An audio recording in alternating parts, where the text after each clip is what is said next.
자, 오늘 대단히 감격적인 날입니다. 이번 주간에 특별히 감격적이었는데 우리나라의 무슨 그걸 뭐라 그런지 모르겠는데 누리호가 700km를 우주를 향해서 날아갔다. 성공했다는 거죠. 물론 마지막에 궤도에 위성을 안착시키는 거는 실패라기보다 성공을 못했지만 아마 곧 이루어지리라 그렇게 믿습니다. 그래서 우리나라가 우주 개발에 있어서는 세계 G7에 세계 7번째에 들어갔다라고 하는 큰 쾌거이고, 아마 우리 자라나는 어린이 청소년들이 우주 시대를 경험할 수 있는 그런 가능성이 훨씬 넓어진 것 같아서 고맙습니다. 또 어제부로 우리 대한민국이 코로나19 백신 2차 접종까지가 70%에 도달했던 거예요. 3,600만 명이 2차까지 주사를 다 맞았다는 겁니다. 백신 접종 시작한 지 240일 만에 이루었는데 18세 이상만 따지면 80%가 접종을 한 거라네요. 이게 숫자가 중요하다기보다는 이제 우리가 일상생활을 회복할 수 있는 기본 조건이 형성이 됐다라고 하는 것 때문에 너무 감사합니다. 교회도 지금 백신 접종 완료자들만 하면 20%, 우리 교회로 치면 200명까지 예배를 드릴 수 있도록 지금 여건이 완화가 됐습니다. 아마 11월 달 되면 더 많이 완화가 될 거라 그렇게 믿습니다. 그런데 이 모든 것보다도 더 감격스러운 것은 우리가 오늘 주님의 성찬식을 2년 만에 다시 거행했다는 사실입니다. 우리 기독교 신앙의 핵심은 임마누엘, 하나님이 나와 함께 하신다 하는 것을 확인하는 것인데, 성찬식은 이것을 그냥 머리로만 이해하는 게 아니고 우리가 직접 주님의 몸이 내 안으로 들어오는구나, 주님의 피가 내 안에 들어오는구나, 그래서 나와 함께 하시는구나 하는 것을 체험하는 그러한 예식이기 때문에 소중합니다. 사도 바울도 성찬의 은혜를 고백하면서 주님의 살과 피를 영접하면 이제는 내가 사는 것이 아니요 내 안에 그리스도 예수께서 사시는 것이라 그렇게 고백을 했습니다.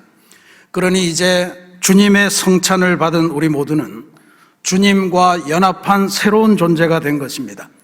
이제는 주님이 살아가시는 신비의 존재로서 이 세상을 주님과 더불어 승리하시며 주님의 뜻대로 살아가시는 그런 역사를 누리시기를 기도드리겠습니다. 주님의 살과 피를 2년 만에 받은 이 뜻깊은 주일에 하나님께서는 우리들을 마가복음에 나타난 마지막 기적으로 인도하셨습니다. 마가복음에 총 18개의 기적이 있는데 맨 마지막 기적입니다. 소위 맹인 바디메오가 예수님을 통해서 기적으로 시력을 회복하고 길거리에서 구걸하던 인생에서 길거리에서 예수님을 따르는 인생으로 변화되었다라고 하는 이야기입니다. 먼저 용어를 좀 교정하고 넘어가겠습니다. 성경이 하나님의 말씀이고 사랑의 말씀인데 이게 끊임없이 사람의 언어로, 시대의 언어로 번역되어야 되기 때문에 번역의 과정에서 인간의 연약함, 인간의 편견, 부정확한 인식, 이런 것들이 포함되지 않을 수가 없습니다. 대표적인 것이 바로 장애인과 관련한 단어들입니다. 우리가 지금 사용하는 성경을 개역개정이라고 그러고요, 이 개역개정 이전에 우리가 사용하던 성경을 개역 한글판이라고 그럽니다. 개역 한글판에는 장애인 관련 용어가 이렇게 번역이 됐었습니다. 소경, 귀머거리, 절름발이, 안전뱅이, 지금 들어도 끔찍하지 않습니까? 얼마나 많은 장애인분들이 이 성경을, 하나님의 말씀을 읽으면서 마음의 상처를 입었을까 하는 것을 생각하면 정말 부끄럽기 짝이 없습니다. 우리 개역 개정 성경은 그나마 많이 수정했습니다. 맹인, 혹은 눈먼 사람, 못 듣는 사람, 다리 저는 사람, 날 때부터 못 걷는 사람, 이런 식으로 번역을 했습니다. 그런데 여전히 장애인들은 이 성경을 보면서도 마음이 불편할 때가 한두 번이 아니다, 이렇게 지적을 하는 것 같습니다. 장애인 단체들이 사회를 향해서 제발 용어 좀 바꿔달라고 그렇게 노력하시는 것 같아요. 특별히 하나님의 말씀인 성경은 빨리 바꿔야 되지 않겠느냐. 그래서 시각장애인, 청각장애인, 지체장애인, 발달장애인 이렇게 수정해 줄 것을 강력히 요청하는데 아직도 교회가 그것을 잘 받아들이지 못하고 있습니다. 신속하게 한시바삐 장애인 단체가 권고하는 내용을 수용해야 될 줄로 믿습니다. 오늘 설교에서는 성경에서 사용된 맹인이라고 하는 단어 대신에 장애인 단체가 권고하는 시각장애인이라는 용어를 사용하도록 하겠습니다. 오늘 말씀은 시각장애인 바디메오가 주님을 만나서 고침을 받고 새 인생을 살아가는 그러한 이야기입니다. 오늘 말씀 46절에 보면 바디메오는 길가에 앉았다 이렇게 표현이 되어 있습니다. 즉 길가에서 구걸하던 인생입니다. 그런데 그가 예수님을 만나고 간절하게 찾고 부르짖고 만나서 고침받고 나서 예수님을 따르는 인생으로 거듭났다는 건데, 예수님께서 복음서에 보면 시각장애인을 고쳐주신 게 이것 말고도 여러 차례 있습니다. 근데 고쳐준 그 시각장애인의 이름이 밝혀진 것, 이것은 이 바디메오가 유일합니다. 이게 마가는 왜 이 바디메오라고 하는 이름을 기록했을까? 바디메오라고 하는 뜻은 디메오의 아들이다 이런 뜻입니다. 아버지가 중요해서 그랬을까? 도대체 뭘까? 생각을 해보면 마가는 이 이름을 기록하는 것이 성경을 읽는 사람들이 이 사람을 알고 있기 때문에 더 이게 진실이다, 혹은 그 이름을 읽을 때에 훨씬 더 크게 은혜를 받는다라고 하는 것이 있었기 때문에 이름을 기록했으리라 저는 그렇게 믿습니다. 지금 이 마지막 구절에 예수를 길에서 따르니라 라고 하는 이 말은 평생 동안 예수를 따르니라 이런 말입니다. 성경학자들의 추정을 따르면 바디메오는 초대교회에서 중요한 인물로 성장을 했다, 이렇게, 그래서 복음 전파에 정말 공을 세운 분이다 이렇게 추정을 합니다. 길가에서 구걸하던 인생이 예수님을 붙듦으로써 예수님을 따르고 새로운 역사를 만들어간 새로운 인생이 되었다라고 하는 사건입니다. 저는 오늘 주님의 성찬을 영접한 우리 모두에게도 바디메오에게 일어났던 위대한 기적, 위대한 변화가 모두에게 나타나기를 간절히 소망합니다. 실제로 바디메오는 그럼 어떤 과정을 통해서 이런 어마어마한 일을 경험했을까? 몇 가지 포인트가 보입니다. 첫 번째로 가장 중요한 거는 바디메오의 간절함이죠. 길가에서 구걸하던 인생인데 가만 보면 바디메오는 그것에 만족하며 산 사람이 아닌 것 같아요. 끊임없이 자기 인생을 포기하지 않고 내 인생의 극적인 역전이 언젠가는 올 거다, 그 순간은 내가 메시아를 만날 때다라고 하는 기다림을 갖고 있었던 것 같습니다. 지금 여러 가지 상황을 쭉 보면 기회가 왔을 때 메시아를 확실히 고백하고 그분을 멈춰 세우고 그렇게 해서 예수님의 기적을 얻어냈던 거예요. 박노해라는 시인이 마음이 사무치면 꽃이 핀다 이런 유명한 19절을 남겼는데, 신앙이라고 하는 것이 이런 간절함이 있어야 되는 줄로 믿습니다. 다윗도 시편에서 목마른 사슴이 시냇물을 찾아 헐떡이듯이 내가 하나님의 은혜를 사모한다고 그렇게 갈급함을 묘사한 적이 있었습니다. 하나님의 은혜를 사모할 때, 간절하게 사모할 때 성령이 역사하실 것이고요. 하나님은 사모하는 자에게 만족함을 주신다고 그렇게 시편 시인도 기록했으니까 아마 이것이 맞을 겁니다. 시각장애인인데 시각장애인은 당시 장애인 중에서도 가장 하급이에요. 가장 하급이어서 사람들이 너의 죄로 아니면 부모님의 죄로 뭐 이렇게 됐다는 거 아니에요? 그렇게 판단을 했고, 그래서 가까이 오지 못하도록 했고, 또 사람들이 자기가 장애인을 모르고 가까이 올까봐 계속해서 나는 부정한 사람이다 이걸 외치도록 돼 있었단 말이죠. 근데 어떻게 주님이 지나가시는 걸 알 수 있었을까? 뭐 이런저런 누군가가 전해줬을 가능성도 있지만 비결이 따로 있는 게 아닌 것 같습니다. 그의 간절함.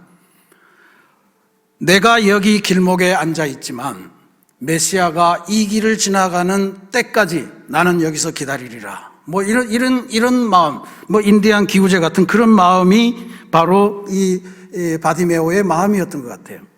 이게 신앙이고 이게 거기 가면 주님을 만나게 되겠지 하는 그 간절한 마음으로 여러분들도 주일 예배도 오시고 또 새벽 기도에도 오시고 수요 기도에도 오시고 철야 기도에도 오시고 이런 거 아니에요? 거기 가면 주님을 만날 거야. 주님을 만나면 내 인생이 바뀔 거야. 이런 간절한 마음을 갖고 오신다고요. 한두 번 해보고 말 것이 아니고 바디메오처럼 평생을 다해서 하나님이 베푸실 반전의 은혜, 이것을 기대하면서 사모하면서 갈급했던 그것이 바로 바디메오에게 나타난 가장 귀중한 기적의 배경이다. 저는 그렇게 믿습니다. 그런데 바디메오는 그냥 기다리기만 했던 것은 아님을 알 수가 있습니다. 47절에 나사렛 예수시라는 말을 듣고 소리 질러 이르되, 소리를 질렀다는 거죠.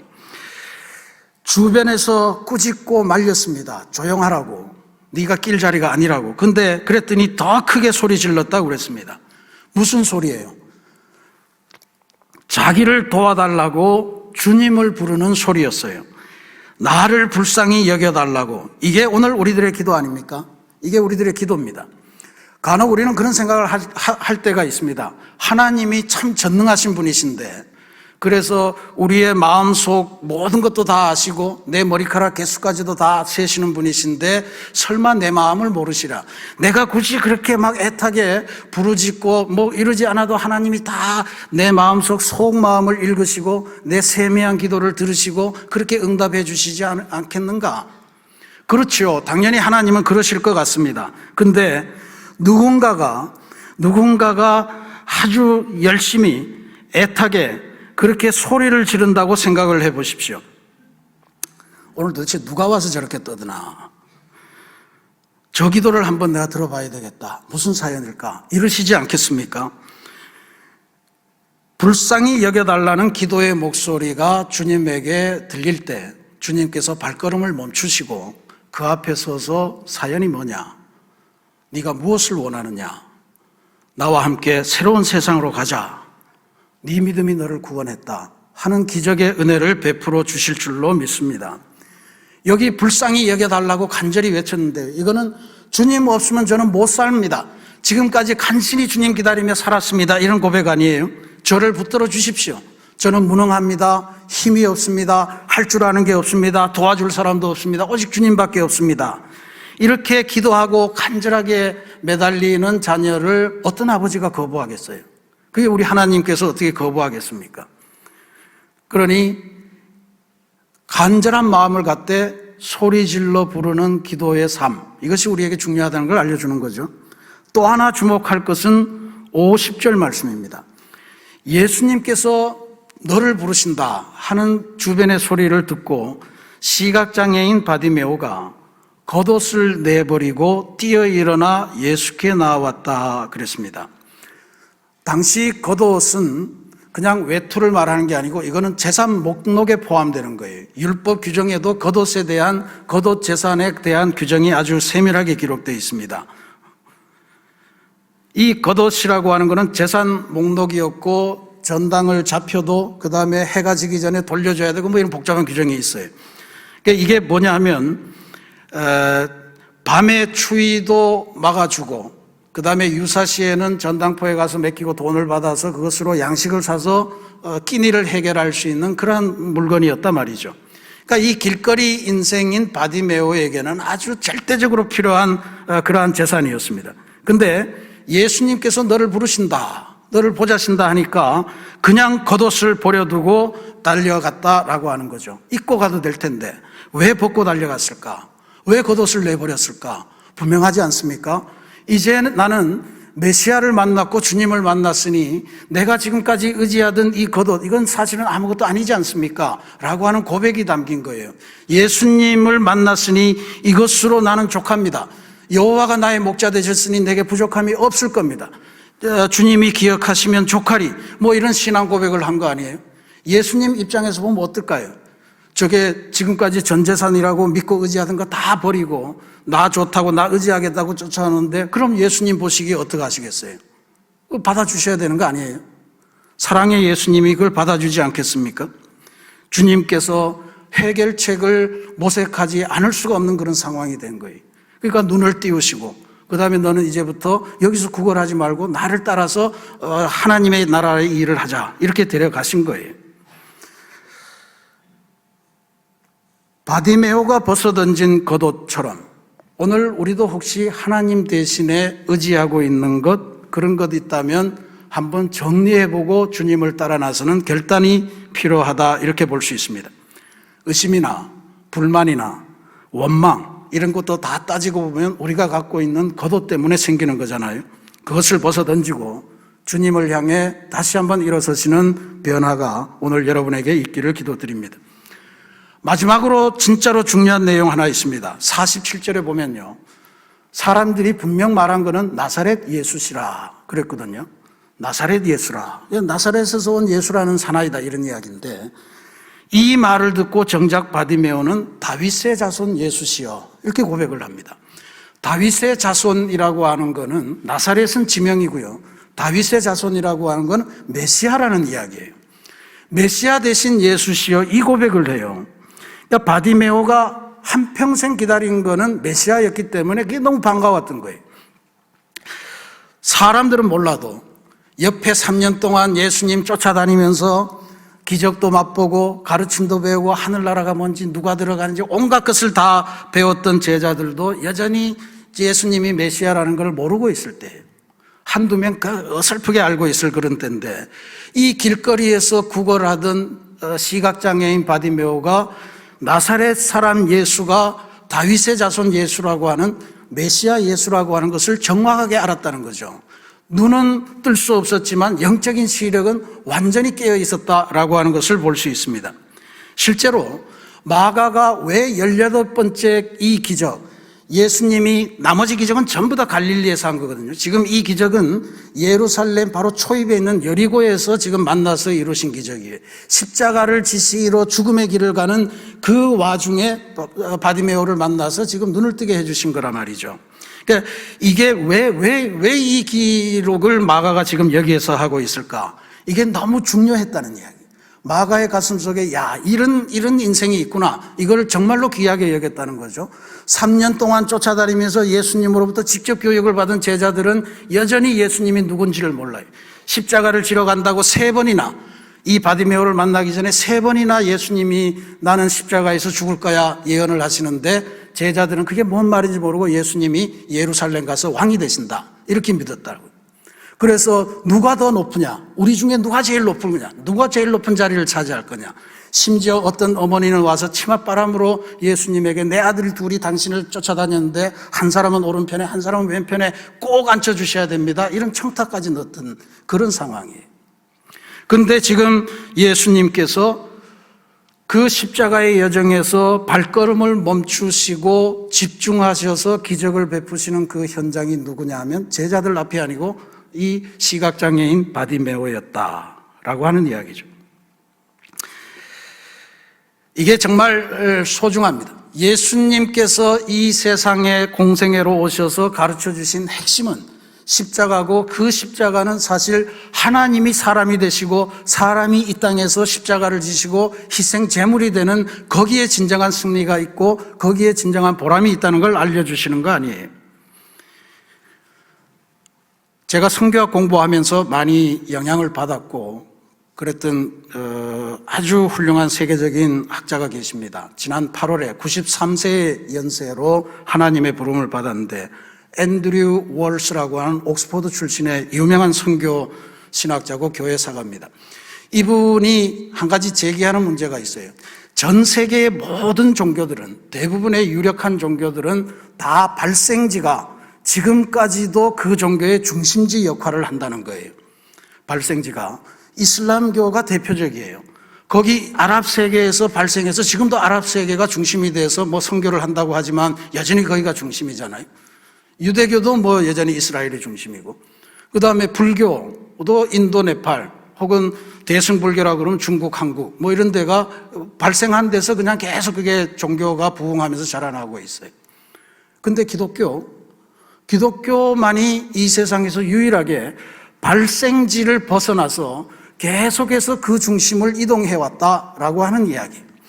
이게 세 번의 중요한 이동이 눈여겨봐야 된다. 이렇게 이분이 주장하시는데, 첫 번째는 이스라엘에서 로마로 기독교의 중심이 옮겨간 것. 이게 굉장히 중요한 사건이다. 로마가 당대의 문화의 중심이었지만 사실은 야만족이었고 이방신을 섬기는 그런 곳이었단 말이죠. 그곳으로 기독교가 흘러들어가서 그것을 잡아먹은 거예요. 그 다음에 로마가 당대의 아주 그 세계의 중심이었는데 저 북쪽에서부터 이상한 백인들이, 야만족들이 내려와요. 그게 기원 후 4세기, 5세기경에 북쪽에서, 그 유럽의 북쪽에서 이렇게 쭉 내려오는데, 그게 오늘날 독일, 프랑스 뭐 이런 사람들의 그 원조가 된 그 백인족. 그때 당시만 해도 야만이라고 불렀어요. 바바리안들. 근데 그 사람들에게로 로마에서 기독교가 다시 흘러 들어가서 그 백인들의 기독교가 된 거잖아요. 그러고 나서 19세기. 그 당시 세계에서 가장 열악한 환경을 갖고 있고 무시하고 정말 어둠에 묻혀 있었던 그런 은둔의 나라들, 이런 나라들로 복음이 다시 흘러 들어갑니다. 아시아, 아프리카, 라틴 아메리카. 이 세 번의 중심 이동의 과정이 있었다는 것이 굉장히 소중하고, 그래서 오늘날 기독교의 중심은 사실 유럽이기보다는 아시아, 아프리카, 이 기독교 아니에요.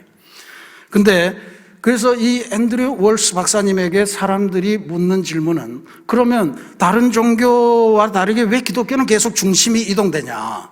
왜 중심이 이동되는 이유가 뭐냐? 이렇게 물었을 때 앤드류 박사님이 하시는 말씀이 바로 기독교의 중심이 십자가이기 때문에 그렇습니다. 십자가는 정중앙에 중심이 있는 것이 아니고 낮은 곳에 중심이 있기 때문에 이게 낮은 곳으로 계속 흘러가는 겁니다. 그러니까 세상에 하나님의 사랑을 필요로 하는 것으로 기독교가 계속 흘러간다는 거예요. 그렇게 흘러와서 지금 우리에게까지 여기 와 있다, 이런 이야기입니다. 지금 예수님이 십자가로 가시는 그 길에, 십자가를 지시고 가시는 그 길에, 중요한 순간에, 정말로 착잡하고 힘겨운 그런 어떤 고백의 순간에 시각장애인의 부른 울부짖음, 그 앞에 발걸음을 멈췄다. 거기에서 그 시각장애인의 운명을 바꿔놓았다 라고 하는 것은 기독교가 어디로 흘러가는가 하는 것을 아주 정확하게 보여주는 굉장히 귀중한 말씀입니다.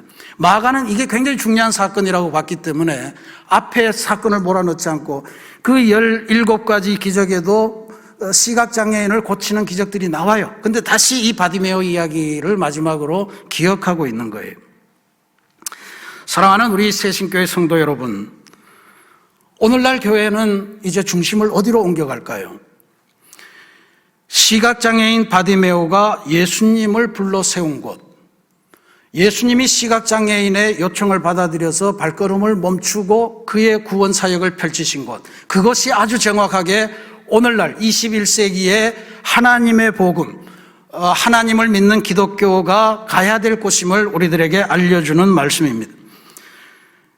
아마 우리 파송되어 있는 선교사들이 가 있는 모든 곳이 그런 곳일 거예요. 저는 그곳이 이제 기독교가 흘러가서 다시 그거 안에서 중심을 형성하고 새로운 나라, 새로운 백성을 만들어내는 그러한 역사가 생겨날 것이라 그렇게 봅니다.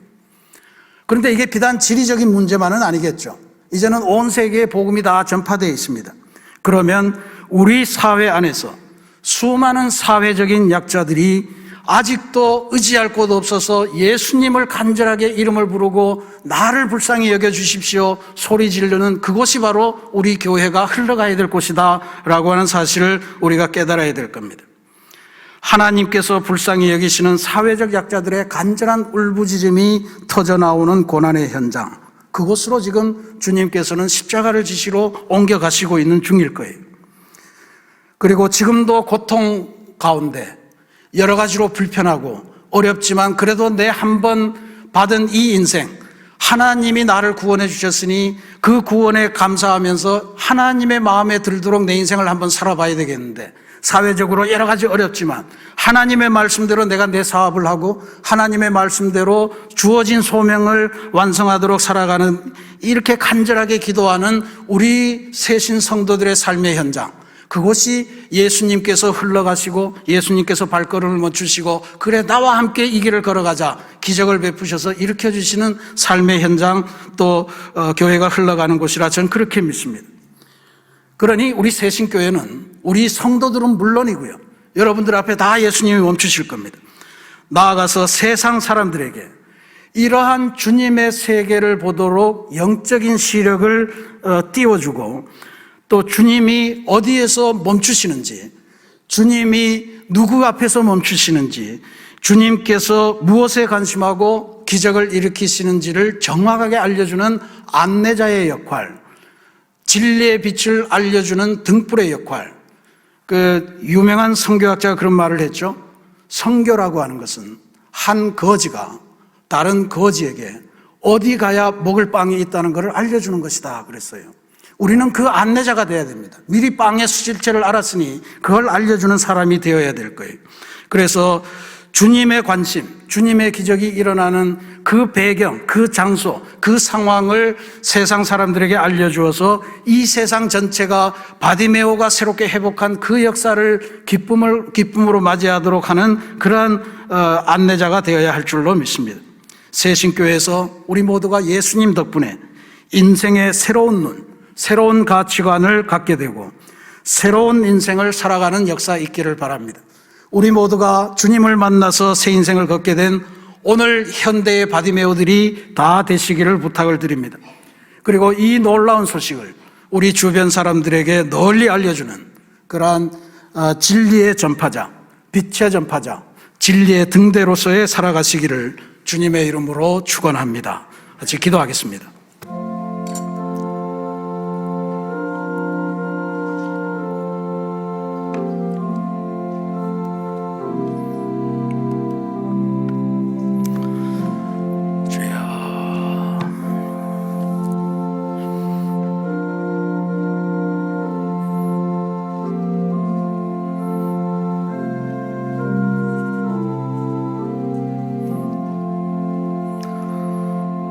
사랑의 하나님, 예수님을 죽으라고 쫓아다녀도 발견하지 못했던 메시아됨을 길거리에서 간절한 마음으로 자기 인생을 새롭게 해줄 유일한 존재는 메시아임을 기억하고 그분을 기다리는 시각장애인 바디메오가 정확하게 예수님을 알아보고 예수님의 발걸음을 멈추고 예수님의 사랑의 능력을 얻어서 새 인생을 살아가게 되는 이 놀라운 기적의 스토리를 오늘 묵상했습니다.